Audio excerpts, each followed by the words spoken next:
আমি কি করব? আমি একজন প্রবাসী। আমি ভেবেছি দেশে গিয়ে কিছু একটা করব। কিন্তু কিভাবে করব? বাবা-মা বলে, "দেশে এসে করবি।" বন্ধু-বান্ধবও সেম কথা বলে। মানুষও যাই করে দেশে এসে লোকসান করতেছে। আমি দেশে আসবো, কি করব? আমার তো দেশে এসে কিছু করতে চাই কিন্তু কেউ সাপোর্ট দিচ্ছে না। এটা একটা প্রশ্ন আমরা আজকে উত্তর দিব। তারপরে একটা প্রশ্ন হচ্ছে, ভাই আমি কিছু টাকা লোন করে দেশে দেশি মুরগির খামার দিতে চাই। এখন লোন নেওয়া ঠিক হবে কিনা? লোন নিতে চাই কারণ আমার কাছেও টাকা নাই। কেউ কোনো টাকাও দিচ্ছে না, সাপোর্টও করতেছে না। আমার লোন করা ঠিক হবে কিনা জানাবেন। এই প্রশ্নের উত্তর দিব আমরা। এটা করেছেন রবিউল মাদবর। শাহাদাত মুকুল উনি প্রশ্ন করেছেন, কেউ মনে করেন তিনিই সব কাজ করছেন। তিনি পার্টনারশিপ এর ব্যাপারে প্রশ্ন করেছেন। যে পার্টনারশিপ এর মধ্যে কেউ মনে করে তিনি সব কাজ করছেন। আবার কেউ আমি মনে করি আমিই সব কাজ করছি।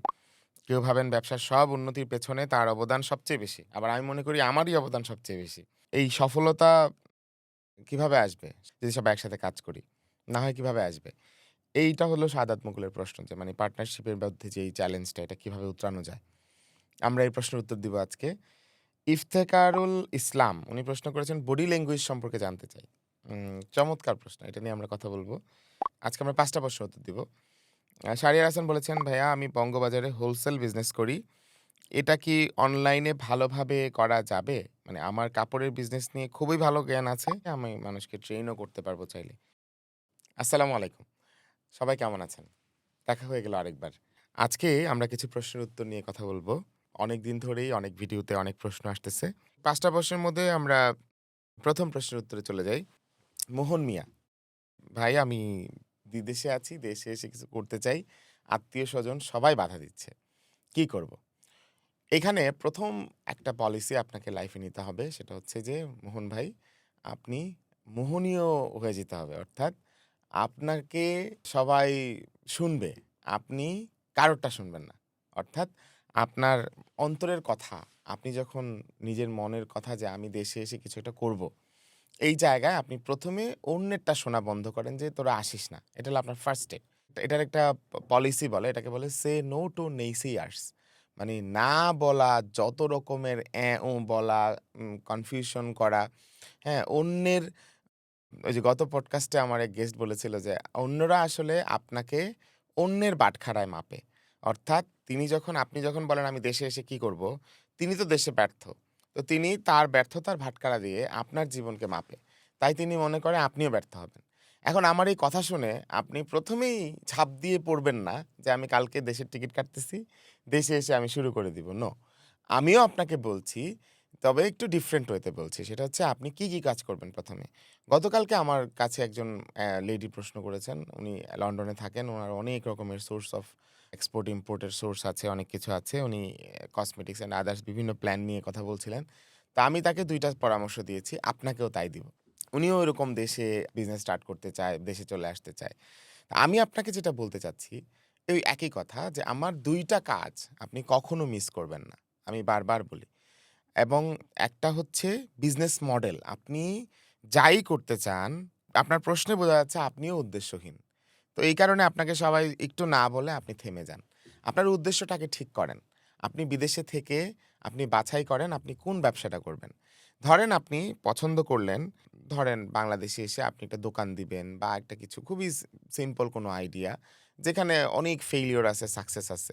তো আপনি ১ম এ বুঝেন যে একটা দোকানি কোথায় ব্যবসা করে, তার লাভ কোথায়, ছোট কোন প্রোডাক্টে বেশি লাভ, কোন প্রোডাক্টে কম লাভ, কোন ধরনের প্রোডাক্ট সে বিক্রি করে। এটা কি মুদি দোকান নাকি স্টেশনারি দোকান?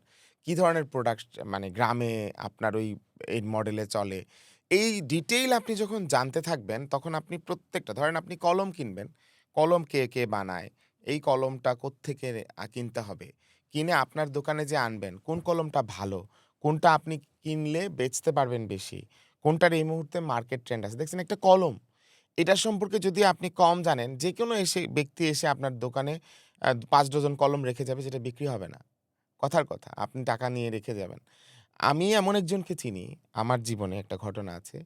তার শপ ছিল ফ্যাশন। মানে এরকম কাপড়-চোপড় বিক্রি করতেন তিনি। তিনি এক ঈদের সময় ধরেন তার ছোট্ট দোকানে ৳৪০,০০,০০০ র মাল তুললেন। এখন ঈদ চলে গেল। পরের ঈদ আসলো, বিক্রি হইল না। কারণ তিনি ওই যে ইমোশনালি সস্তা পেয়ে অনেক মাল কিনে ফেলছেন। ৩ টা প্রবলেম হইছে তার দেখেন। তিনি অনেক মাল কিনে ফেলার কারণে ওই শপ থেকে সব মাল আউট হয় নাই। মানে অত ছোট দোকানে এত যখন এত কম মাল সেল হইছে, মাল রয়ে গেল, সেই কাপড়-চোপড়গুলো পরের বছর আসতে ট্রেন্ডলেস হয়ে গেছে। মানে ওই কাপড় আর ওই বছর চলে না। মানে অলরেডি ওই কাপড়ের মূল্য শেষ। এবং তার দোকানে যারা আসে তারা দেখে সব ওল্ড ফ্যাশন মাল দিয়ে ভরা। আপনি অনেক সস্তা পেয়ে কাপড়ের অনেক কাপড় তুলছেন। বাজারে দোকানে অনেক শপিং করছেন, মাল তুলছেন যে আপনি বেচে ফেলবেন।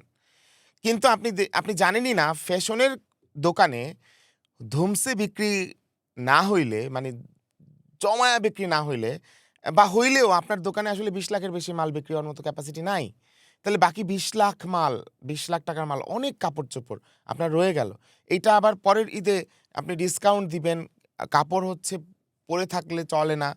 আপনি দেখেন সবচেয়ে বেশি ফ্যাশনের শপে কেন ডিসকাউন্ট থাকে? কোথাও আপনি যত বড় ব্র্যান্ড আছে, আমি নাম বলছি না। একদম বাংলাদেশের সব ব্র্যান্ড কেন কাপড়ের দোকানে ডিসকাউন্ট দেয় জানেন?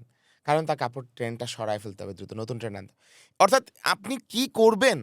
তার বিজনেস মডেল। আপনি ওই ছোট্ট দোকানদারি করেন, একটা কলম কি বেচেন, আপনি কি চানাচুর বেচেন, কি মুড়ি বেচেন, আপনার ওটা সম্পর্কে একটু বুঝতে হবে ভাই। আপনার একটু ব্রেইন খাটাইতে হবে। আপনি যাই করেন, ওই যে আত্মীয়স্বজনের লগে পরামর্শ কম করে নিজে একটু পড়াশোনা করেন। নিজে একটু ঝাঁপ দেন ভাই। আপনার ওই বিদেশে থাইকা আপনি বহুত কিছু করে ফেলতেছেন। বাপ-মা ছেড়ে, ফ্যামিলি, স্ত্রী ছেড়ে।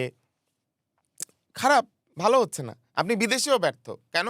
আপনি বিদেশে এমনভাবে চাইলেই সফল হইতেন যদি আপনি একটু মেধাবী হইতেন, একটু দক্ষ হইতেন, একটু ভাষা শিখতেন, একটু স্কিল শিখতেন, একটু পড়াশোনা করতেন। আপনার মতো কত ছেলে অ, আ, ক, খ পারে না। সে এখন বিদেশে গিয়ে বউ-বাচ্চা নিয়ে থাকতেছে না? ভাই আপনি চ্যালেঞ্জটা নেন। বিদেশে গেলেও আপনার স্কিলড লেবার হন। একটা বুদ্ধি করেন, একটু পরামর্শ করেন, মানুষের কাছ থেকে একটু গ্যাপ শিখেন। ফাঁক-ফোকর দিয়ে একটু মানে কিভাবে একটু পড়াশোনা করা যায়, একটু কাজের ফাঁকে একটু স্টাডি করা যায়, একটু মানুষ তো ওই যে চ্যালেঞ্জ নিতে চায় না? তো চ্যালেঞ্জটা নিতে হবে। YouTube এখন সবকিছু পাওয়া যায়। ChatGPT সাবস্ক্রিপশন লাগে না। ChatGPT তে ওয়েব সার্চে অনেক কিছু হয়। গুগলে তো সার্চ দিলে অটো জেমিনিতে চলে যায়। জেমিনিতে তারপর পরের প্রশ্ন করলে অটো উত্তর চলে আসে। এই যুগে এসে আপনি স্টাডি করবেন না, পড়াশোনা করবেন না, আপনি ডিপলি বুঝবেন না। যে ব্যবসাটাই করেন তার একদম বিজনেস মডেল কোত্থেকে আসে, কে বানায়, বিজনেস চেইন কে, সাপ্লাই চেইন কে, আপনার এই প্রোডাক্টের মধ্যস্বত্বভোগী কেউ আছে কিনা, এটার মধ্যে আপনার প্রাইস কত, এটার ম্যাটেরিয়ালস প্রাইস কত, কাঁচামাল কোত্থেকে আসে, হ্যাঁ? এরকম নানান কোয়েশ্চেন ১০-২০ টা আমি অনেকবার বলেছি বিজনেস মডেল মানে হচ্ছে ১০-১৫ টা কোয়েশ্চেনের আনসার জানা। এই প্রোডাক্টের ফাঁকফোকর কোথায়?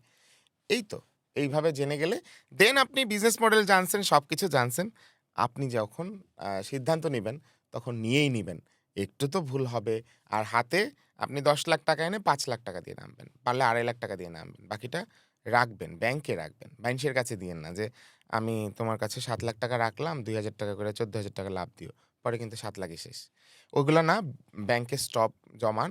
জমান মানে হচ্ছে স্টক হিসেবে রাখেন।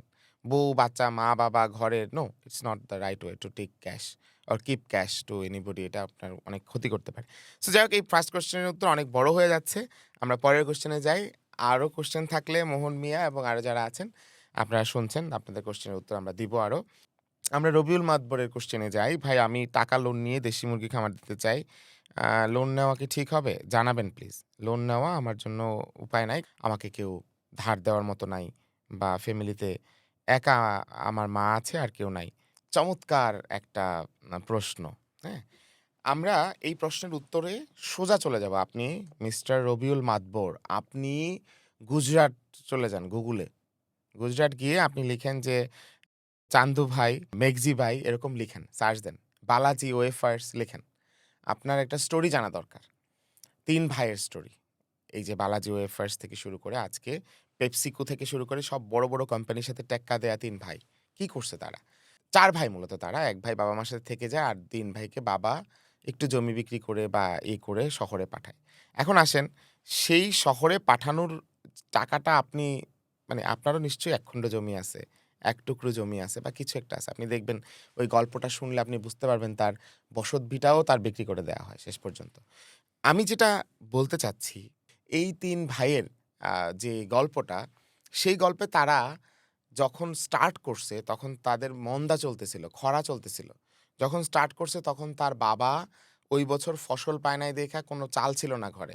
যখন সে স্টার্ট করছে, ওই পুরো অত্র এলাকায় কোনো মানুষের স্টার্ট করার মতো কোনো মানুষেরই স্টার্ট করার মতো কোনো শক্তি থাকার কথা ছিল না। পুরো নিঃশেষ অবস্থা।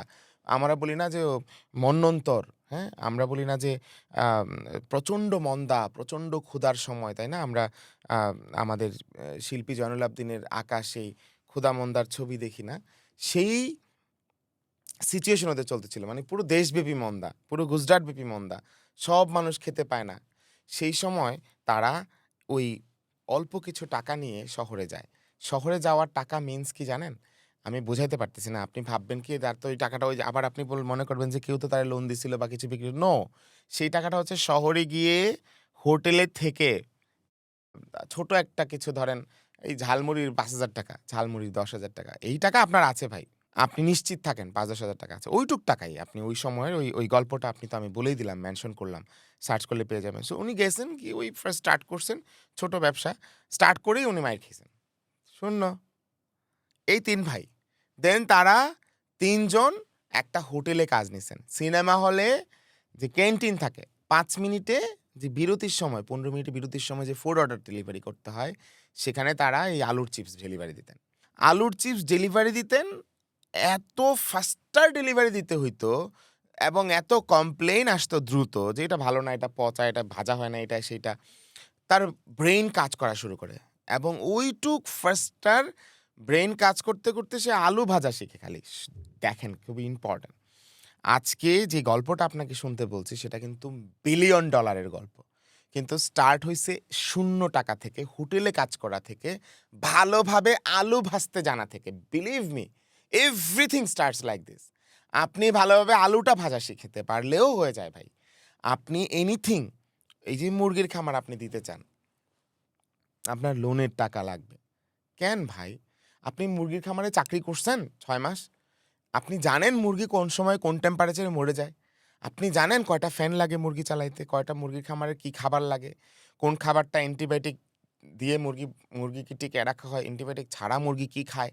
অ্যান্টিবায়োটিক ফ্রি মুরগি কতটুকু বানাইতে হয়? অ্যান্টিবায়োটিক কোথায় দিতে হয়? আমি ভালো-মন্দ পরে আপনি জানেন কিনা মডেলটা? আপনি জানেন কিনা মুরগির খামারের ওই কি পরিমাণ ফুটা রাখতে হয় যাতে বাতাস আসা যাওয়া করে? আপনি বেড়া একটা দিয়ে দিলেন মুরগি তো সব মরে যাবে। হাজারো জিনিস আছে। আপনি ছোট, ছোট মুরগি কোথায় পাওয়া যায়? ডেলিভারি কে দেয়?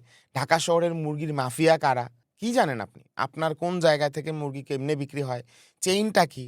কারে ডিঙাইতে পারলে আপনার মুরগির ব্যবসা ভালো হবে? এই গল্পগুলা শিখেন না ভাই একটা বছর। মন চাইলো একটা মুরগির খামার দিতে চাই, লোন নিতে চাই। না রে ভাই, লোন লাগে না। আপনি এমন ভালো করে কাজ করেন, আপনি যদি বুঝতে পারেন এটা কি, আপনাকে ১০ জন খামারি বলবে, "please come here, you know everything." Then ওইখান থেকে যেদিন আপনার টাকা ইনকাম হবে সেদিন স্টার্ট করলে সবচেয়ে বেস্ট হবে।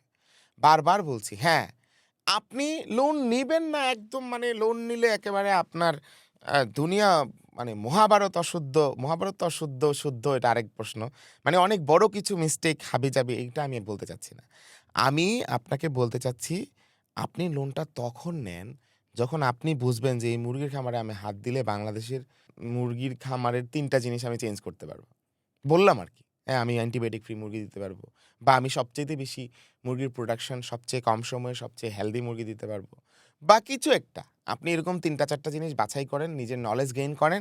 আপনার দেন আচ্ছা লোন করেন। সমস্যা নাই। লোন নেওয়া তখন ঠিক হবে। এখন ঠিক হবে না। যদি আপনার এই ১০ টা কোয়েশ্চেন ওই যে বিজনেস মডেল একটু আগের প্রশ্নে বলেছি। যদি আপনার ওই যে ভাইদের গল্পের প্রেরণা থাকে, যদি আপনি এমন ভালো করে একটা কাজ পারেন সেটা মুরগি রক্ষণাবেক্ষণ, মুরগির আপনি কিছু ট্রিটমেন্টও পারেন। আপনি পশু ডাক্তার না কিন্তু আপনি মুরগি বাঁচাইতে পারেন একটু অসুস্থ হয়ে গেলে। আপনি এরকম অনেক কিছু পারেন যেটা ওই মুরগির খামারির যত নলেজ থাকা দরকার, যত ডেপথ থাকা দরকার। মুরগি তখন আপনি বিদেশেও ইম্পোর্ট করতে পারবেন, শুধু খামারি না। আপনার মুরগি দিয়ে আম ডোনাল্ড ট্রাম্প ব্রেকফাস্ট করবে। হ্যাঁ? শি জিনপিং খাবে। ওরে আমি কি রবিউল মাতবরের মুরগি চাই আমি। হইতে পারে ভাই, সিরিয়াস হন। It's possible. আমার মনে হয় আপনার লোন নেয়া উচিত কি উচিত না আপনি মনে হয় ক্লিয়ার। আ স্টিল আপনি ভয় পায়েন না। সাহস নিয়ে রাইখেন। ভয় একটু দেখাচ্ছি মানে ঝাঁপায়া পড়ার আগে মিনিমাম নলেজ, মিনিমাম পাথেয় থাকার পরেও কিন্তু ভুল হবে। পরেও কিন্তু মিস্টেক হবে। এরপরেও আপনি ফেইল করবেন। বাট ওইটা হবে বডি লার্নিং ফেইল। আপনার কি বলবো? মানে ওই ফেইলটা হবে কোটি টাকার এক্সপেরিয়েন্স। এখন আপনি কিচ্ছু জানেন না। ঠাট করে লোন নিলেন, মুরগি খামার করলেন, হবে না। হ্যাঁ, আপনি সব জানেন। ভাই আমি তো সবই জানি। এইজন্যই তো লোন নিতে চাচ্ছি। তো আলহামদুলিল্লাহ নেন না আপনি। নিলে ঠিক হবে তো। সমস্যা নাই। আমরা ৩ নাম্বার প্রশ্নে যাই। শাহাদাত মুকুল। কেউ মনে করেন তিনি সব কাজ করছেন, আবার আমি মনে করি আমিই সব কাজ করছি। খুবই ইন্টারেস্টিং।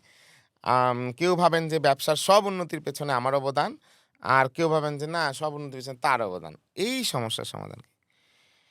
আচ্ছা, আমি এর আগের পডকাস্টে বা আগের আলোচনায় একটাতে বলেছিলাম যে পার্টনার খুঁজতে, খুঁজতে আপনার জীবনটাকে নষ্ট করে ফেলেন না।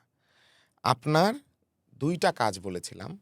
দিল পরিষ্কার রাখেন, অ্যাটিটিউড ক্লিয়ার রাখেন, দৃষ্টিভঙ্গি স্বচ্ছ রাখেন। ৩ টা শব্দ বলছি। দিল পরিষ্কার বাংলায় কইলাম। কারণ বলতেছি যে আমার নানু আলহামদুলিল্লাহ আল্লাহ তাকে হায়াত দারাজ করুক। তিনি একটা কথা আমাকে শিখাইছেন। হ্যাঁ? যে দিল দেখে ধন দেয় নাতি। দিল দেখে ধন আল্লাহ তাআলা দেন।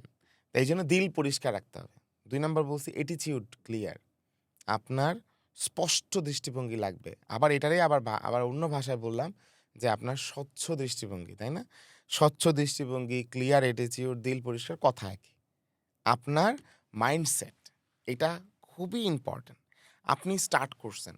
আমরা এখানে ক্যামেরাম্যান এবং আমরা সবাই মিলে ৪ জন আছি। আমরা চিন্তা করলাম আমরা কালকে থেকে একটা বিজনেস স্টার্ট করব।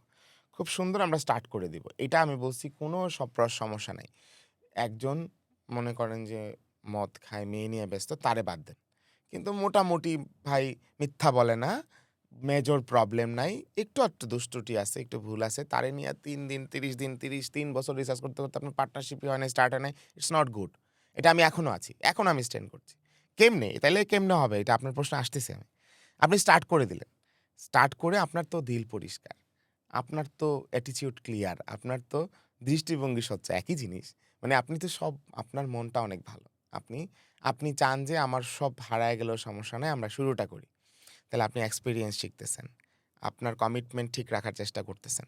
আপনি আপনার জায়গায় শতভাগ স্বচ্ছ থাকতেছেন। মার্কেটে খুব সহজে আপনার ব্যাপারে ক্লিয়ার আইডিয়া হয়ে যাবে। আপনার পার্টনার খারাপ হলে তার ব্যাপারেও ক্লিয়ার আইডিয়া হয়ে যাবে। প্রাইমারিলি ভাই খুব ইম্পোর্টেন্ট একটা কথা শোনেন আজকে। খুবই ইম্পোর্টেন্ট। আপনি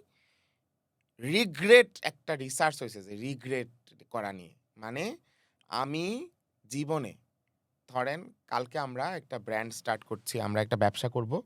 সেই ব্যবসার আ নামটা এখন নাই বলি আজকে। তো সেটাতে আমরা ব্র্যান্ড স্টার্ট করছি কেন? ওই ওল্ড পিপলরা বয়স হয়ে গেলে তারা একটা জায়গা চায় যেখানে তারা একটু মানে ইয়াং এইজকে তারা মনে করতে পারবে। খেয়াল করেন। মানুষ যখন বয়স্ক হয় তখন সারাক্ষণ সে রিগ্রেট করে তার জীবনের সিদ্ধান্তকে। সে সবচেয়ে বেশি রিগ্রেট করে কি জানেন? যে সিদ্ধান্ত সে নিলে রিগ্রেট করত। আমি বাংলায় বুঝাই আরেকবার। মানুষ যে সিদ্ধান্ত নিলে মনে করত এই সিদ্ধান্তের জন্য আমি ক্ষতিগ্রস্ত হয়ে যাব, ধ্বংস হয়ে যাব, ক্ষতি হয়ে যাবে, আমার নাই হয়ে যাবে। সেই সিদ্ধান্ত না নেয়ার জন্য বাকি জীবন সে কষ্ট পায় শেষ বয়সে এসে। বোঝেন নাই? ভাই আপনি ইউ টেক রিস্ক, ব্যবসা রিস্ক নিলেন। তাহলে আপনি ফেইল করতে পারেন। ফেইল করার পরে আপনি তো পাস যদি নাও করেন জীবনে আর তাও আপনি শেষ জীবনে বলবেন আমি তো চেষ্টা করছি। এই শব্দটা আল্লাহ যদি আমি বুঝাইতে পারতাম আমি কি বলতে চাচ্ছি। আপনি বন্ধুর সাথে ব্যবসা শুরু করে দিছেন। শুরু কইরা বন্ধু ভুল করছে। আপনারে কইছে যে তোর কিছু করার নাই বাট আমি সব করছি। কইরা আপনার সাথে আলাদা হয়ে গেছে। শেষ বয়সে যদি আপনি চিন্তা করেন এই শুরু করাটা আপনার ভাল লাগবে। বিশ্বাস করেন আপনি একটু ঠান্ডা মাথায় ভাবেন। আপনি শুরু করেন ভাই। আপনি রিগ্রেট করবেন বেশি শুরু না করলে। কারণ আপনি তখন সারাক্ষণ ভাবেন, "ইস! যদি শুরু করে দিতাম। ইস! যদি এটা করতাম। ইস! যদি ওইটা করতাম। ইস! আমি যদি হ্যাঁ, যদি পারতাম।" তাই না? এই যে আমরা একটা কথা বলি। আপনি করলেন, শুরু করলেন। আমি এটা বারবার বলছি। শুরু করলেন। করার পরে ফাইটিং হইল।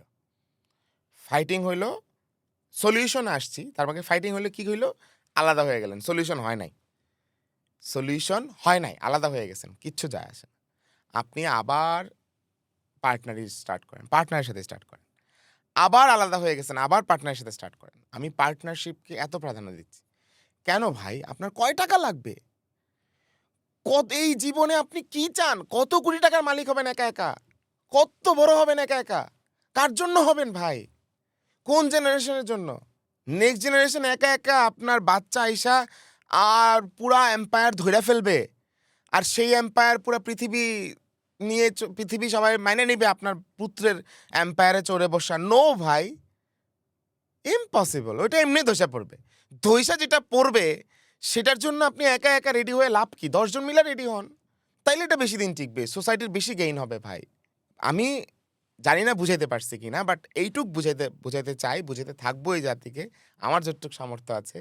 ভাই, start with partner, again with partner, again with partner or colleagues or teammates or পিপলকে একসাথে রেখে যেকোনোভাবে গ্যাদার করে স্টার্ট করা যায় সেটা আমি সাপোর্ট করব।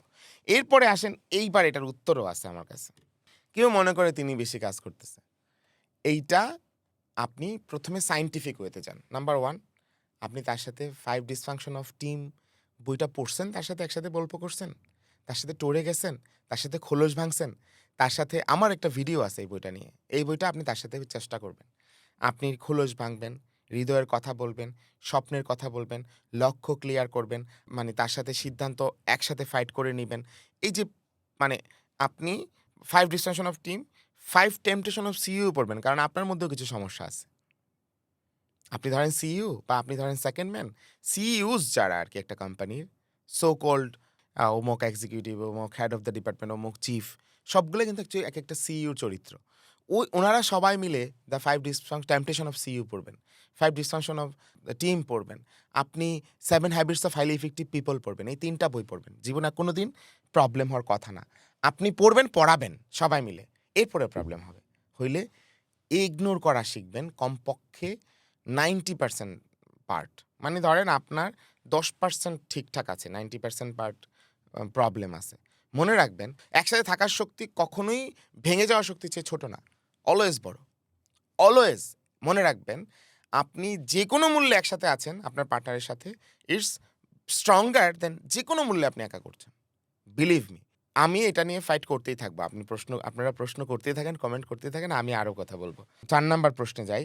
বডি ল্যাঙ্গুয়েজ সম্পর্কে জানতে চাই। বডি ল্যাঙ্গুয়েজ কি?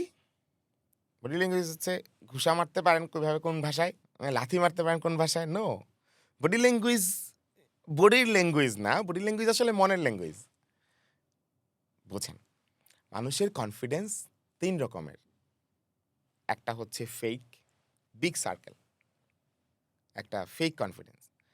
একটা হচ্ছে ওন্ড কনফিডেন্স, একটা হচ্ছে মানুষের কনফিডেন্স স্পেসিফিক কনফিডেন্স। বোঝেন, একটা মানুষের বডি ল্যাঙ্গুয়েজ যখন সে ধরেন খুব ভালো সে পড়ায়, খুব ভালো টিচার, তো খুব ভালো পড়ানোর সময় তার বডি ল্যাঙ্গুয়েজ অনেক সুন্দর থাকে দেখবেন। চমৎকার ভাষায় কথা বলে, স্টুডেন্টের সাথে মিশে সব কিছু করে। কিন্তু যখনই তাকে বলবেন যে আপনি আ বললাম ধরেন আপনি তাকে বললেন যে একটা ছবি তুলতে, তার হাত কাঁপছে, বডি ল্যাঙ্গুয়েজ ঠিক নাই, কোনটায় চাপ দিবে সে বুঝতেছে না। বুঝছেন কিনা? তার মানে তার স্পেসিফিক কনফিডেন্স আছে। হুম? আরেকটা হচ্ছে ওন কনফিডেন্স, মানে সে কাজ করতে, করতে নানান রকম ভুল করতে, করতে স্কেচ থেকে শুরু করতে, করতে জীবনের অনেক রকমের চেষ্টা এবং প্রশ্ন এবং কোনো একটা বিষয়ে অনেক গভীরে জেনে, অন্য অনেকটা বিষয়ে অনেক গভীরে জেনে ডিটেইল পছন্দ করা মানুষ সে। সবকিছুর ডিটেইল পছন্দ করে। মানে সে একটা দোকান দিছে, সেই দোকানের একদম এন্ট্রি থেকে ওই মাল রাখা পর্যন্ত কি, কি আইটেম রাখছে মোটামুটি সব তার মাথায় আছে। ওই লোকের ওইটাকে বলে ওন্ড কনফিডেন্স। মানে তার সমস্ত কিছুতেই কনফিডেন্সটা নিজের ভেতর থেকে জেগে ওঠে। কারণ সে এমন একটা লেভেল ক্রস করছে, ধরেন সে নদী সাঁতরাইছে, পুকুর সাঁতরাইছে, দিঘি সাঁতরাইছে। তো সাগর দেখলেও সে সাঁতরাইতে পারে। বুঝছেন না বুঝেন নাই? মানে ওন কনফিডেন্স। কারণ সে পুকুর সাঁতরাইছে পারছে, দিঘি সাঁতরাইছে পারছে, নদী সাঁতরাইতে পারছে, এখন সে সাগরও সাঁতরাইতে পারবে। কারণ তার ওন কনফিডেন্স। আচ্ছা, আরেকজন হচ্ছে সারাদিন শুধু পুকুরে সাঁতরাইছে। সে পুকুর দেখলেই সাঁতরাইতে পারে, নদী দেখলেই, কারণ সে আর জীবনে কোথাও সাঁতরায় নাই। এটা হলো স্পেসিফিক কনফিডেন্স। আর আরেকজন হচ্ছে কোথাও সাঁতরায় নাই, চাপাবাজি, ফেক কনফিডেন্স। এই ৩ টা কনফিডেন্স যদি আপনি বুঝে যান, এই ৩ বডি ল্যাঙ্গুয়েজ আপনি অনেকটা ক্লিয়ার হয়ে যাবেন। বডি ল্যাঙ্গুয়েজ, আরেকটা বিষয় বুঝে গেলে বডি ল্যাঙ্গুয়েজ ক্লিয়ার হয়ে যাবেন। এটা হচ্ছে কমিটমেন্ট, কথার দাম, জবানের মূল্য। আমি গতকালকে সারাদিন খুব কনফিডেন্ট মিটিং করছি। তো একজনকে আমার স্টাফরা মনে করেন আমি একটা এক্সাম্পল দিচ্ছি। ধরেন আমার স্টাফরা আ ৫ তালা বলছে। এটা আসলে 4th ফ্লোর না হয়ে এটা হয়ে গেছে আ আ আ 5th ফ্লোর তার মাথায়। খেয়াল করবেন কিন্তু। বাংলায় ৫ তালা বলছে। কাস্টমার মনে করছে 5th ফ্লোর। কিন্তু আসলে এটা হবে 4th ফ্লোর। কনফিউশনটা বুঝছেন? এখন আমার না চেহারা একটু কষ্ট লেগে গেছে জিনিসটা। মানে কাস্টমার ভাবতেছে 5th ফ্লোর, সেলসম্যান বলে ফেলছে ৫ তালা। আসলে এটা হবে 4th ফ্লোর। মানে লিফটের ৪, ৫ তালা। কিন্তু এটা 5th ফ্লোর হলে তো লিফটের ৫ এবং ৬ তালা হয়ে যাচ্ছে। এই কনফিউশনে আমার বডি ল্যাঙ্গুয়েজ একটু আমি কেমন জানি একটু স্টপ হয়ে গেছি। কাস্টমারকে আমি এটা কি হলো? কমিটমেন্ট, জবান নষ্ট হয়ে গেল। আমি কি ভুল করলাম? আমি ম্যানেজ করেছি যেকোনোভাবে। কিন্তু আমি বলতে চাচ্ছি ম্যানেজ করার ওয়ে কি? স্বীকার করা। হুম? সেটা আরেকটা বডি ল্যাঙ্গুয়েজের বাইরে আরেকটা ব্যাপার, এটা আমি বলব। কিন্তু আমি বলছি যে যার জবান ঠিক আছে তার বডি ল্যাঙ্গুয়েজ গ্রো হবে। আমি কিন্তু বডি ল্যাঙ্গুয়েজ নিয়ে হাজারভাবে বলা যায়। আমি ডিফারেন্ট ২ টা অ্যাসপেক্ট আজকে নিয়ে আসতে চাচ্ছি, যেটা চমৎকারভাবে আমাদেরকে ডিফাইন করে। আমাদের লাইফের ডেইলি হ্যাপেনিংস কে ডিফাইন করে। আপনি আপনার বাবা-মার সামনে বডি ল্যাঙ্গুয়েজ কতটা সুন্দর, যতটা আপনার বাবা-মা আপনাকে বিলিভ করে, আপনি যতটা বাবা-মার কথা রাখেন, বাবা-মা যতটা আপনার কথা রাখে, বুঝেন কিন্তু। জবান, কমিটমেন্ট, হ্যাঁ? আমরা কেন বলি যে উনি অনেক কনফিডেন্টলি কথা বলতে পারে যদি সেটা ওন্ড হয়, সেটা যদি আমার হৃদয় ছুঁয়ে যায়। কারণ তিনি অনেক জবান দিয়ে জবান রাখেন, কমিটমেন্ট দিয়ে কমিটমেন্ট রাখেন। তার আচরণে ওই ব্যাপারটা আছে বলে তার বডি ল্যাঙ্গুয়েজ অনেক সুন্দর। এরপরে আরেকটা আগে কি বললাম যে কনফিডেন্সটা তার ওন্ড বলে তার বডি ল্যাঙ্গুয়েজ সুন্দর। তাহলে ১ম বেসিক ২ টা জিনিস বুঝবেন যে আপনার কনফিডেন্স যদি ওন্ড না হয়, you can't good speaker or communication এ আপনি ভালো হবেন। কিচ্ছু হইতে পারবেন না। কারণ আপনার বডি ল্যাঙ্গুয়েজ ভালো হবে না। কারণ আপনার তো কনফিডেন্সটা ফেক। আর ফেক কনফিডেন্সের বডি ল্যাঙ্গুয়েজ যতই ভালো হোক তাতে কিছু যায় আসে না। এটা ধরা পড়বেই। দেন আসছে 2nd যেটা বললাম যে জবান ঠিক রাখা, কমিটমেন্ট ঠিক রাখা, এগুলো যদি কেউ করতে পারে তার বডি ল্যাঙ্গুয়েজ ঠিক থাকে। এবার আসেন বেসিক বডি ল্যাঙ্গুয়েজটা কি? বেসিক বডি ল্যাঙ্গুয়েজ হচ্ছে communication of eyes, communication of আপনার হাত নাড়ছেন, কিন্তু হাতটা কিভাবে নাড়ছেন? আপনি কি মানে অ্যাটাকিং মোডে নাড়ছেন, কনফিডেন্স শো করার জন্য নাড়ছেন, নাকি কাঁপার জন্য নাড়ছেন, তাই না? পার্থক্য আছে না? এটাই বডি ল্যাঙ্গুয়েজ। কিভাবে আমি চোখে, মুখে, ত্বকে, স্ক্রিনে, এই চিকে প্রতিটা স্পটে কিভাবে আমি আমাকে বের করে নিয়ে আসতে পারছি। It's body language. তো খুব কম সময় ছোট্ট ভিডিওস করতে হয়। আরেকদিন বডি ল্যাঙ্গুয়েজ নিয়ে আরো বড় ভিডিও করব। আপনারা যদি শুনতে চান। আজকে শেষ কোয়েশ্চেন। আসসালামু আলাইকুম ভাইয়া, আমি বঙ্গবাজারে হোলসেল বিজনেস করি। এটা কি অনলাইনে ভালোভাবে করা যাবে? আমার কাপড়ের বিজনেস নিয়ে আলহামদুলিল্লাহ ভালো নলেজ আছে। অবশ্যই করা যাবে। You start feel yourself first. আপনি ১ম স্টার্ট করেন। আপনি এই যে কাপড়গুলো ব্যবসা করেন, এই কাপড়গুলো আপনি কেন পড়েন? কেন ওই যে আপনি বলছেন আমি ট্রেন করতে পারি। ট্রেন ফ্রি করেন। Don't go for business first. accelerate use business only for money. Go for meaning. মানি না, মিনিং, একটা অর্থ, একটা উদ্দেশ্য, একটা মহৎ কিছু প্ল্যান করেন। আপনি মানুষকে ফ্রি শিখান কাপড় বানানো। আপনি বঙ্গবাজারের ব্যবসাটা কেমনে চলে এটা রিভিল করেন। আপনি হোলসেল বিজনেসে কেমনে ব্যবসাটা করছেন, কোথা থেকে মাল নিচ্ছেন রিভিল করেন। মানুষকে এমনি ইন্টারেস্ট ক্রিয়েট করেন। কি করছেন, কেন করছেন, কেমনে করছেন। ১ম এ নিজেরে নিয়ে ভিডিও বানান। আপনি পড়ে বলেন, আমার ভাল লাগছে। কেন ভাল লাগছে? এই কাপড়টা এখান থেকে আসছে। আমি নিজে কিনছি। হ্যাঁ? সহজ সরল ভাই, মানুষরে বোকা বোঝানো বা কি বলে না? ভেগ কিছু বলার দিন শেষ। হ্যাঁ? আপনা থাকবে সেই দিন ১-২ দিন। হায়াত কম। হ্যাঁ? রিয়েলিটির হায়াত বেশি। শিখাতে থাকেন, মানুষ বলবে যে, "ওয়াও! তা আমার জন্য একটু ব্যবস্থা করেন।" আপনি ভালোই বোঝেন। আপনি যে বললেন না ভালো বোঝেন, এইটা ১ম ভালো বোঝান অনলাইনে। আপনি বললেন না কাপড় ট্রেন করা, এটা আপনি করে দেখান অনলাইনে। আপনি বললেন না আপনার অনেক নলেজ আছে। এই নলেজগুলো মানুষকে দেন। বোঝান। আপনার ব্যবসা তো চলছেই। আপনি বলছেন আপনার ব্যবসা চলতেছে, হোলসেল বিজনেস ভালো করতেছেন। ওটা করতে থাকেন। ফাঁক দিয়ে আপনি মানুষকে একটা পেইজে আগে আপনার ব্র্যান্ডের নাম দেন। দিয়ে আপনি নিজে অ্যাওয়ারনেস বলে এটাকে। অ্যাওয়ারনেস তৈরি করেন। মানুষকে অনেক বেশি দেন, দিতে থাকেন। whoever who wants to be a brand in online or offline, তার ফার্স্ট ডিসিশন হওয়া উচিত আমি কি দিলাম মার্কেটে? ভ্যালুজ। আমি কি ফিল দিলাম? কি প্রোডাক্ট দিলাম? কি সার্ভিস দিলাম? কি উপকার দিলাম? মানুষের কি গেল আসলো আমার কথায়, আমার প্রোডাক্টে বা কিছুতে? So that's all for today. আমরা আজকে অনেক কথা বলেছি। কোনো কথায় হার্ট হবেন না। আল্লাহর কাছে দোয়া চাই আমার আমার জন্য। যদি কোনো ভুল বলে থাকি আপনারা যেন ক্ষমা করে দেন। আল্লাহ যেন ক্ষমা করে দেয়। আর যদি ভালো বলে থাকি তাহলে অবশ্যই আপনাদের জন্য কাজে লাগে। আ সবাইকে স্বাগত সফল জীবনে। আসসালামু আলাইকুম।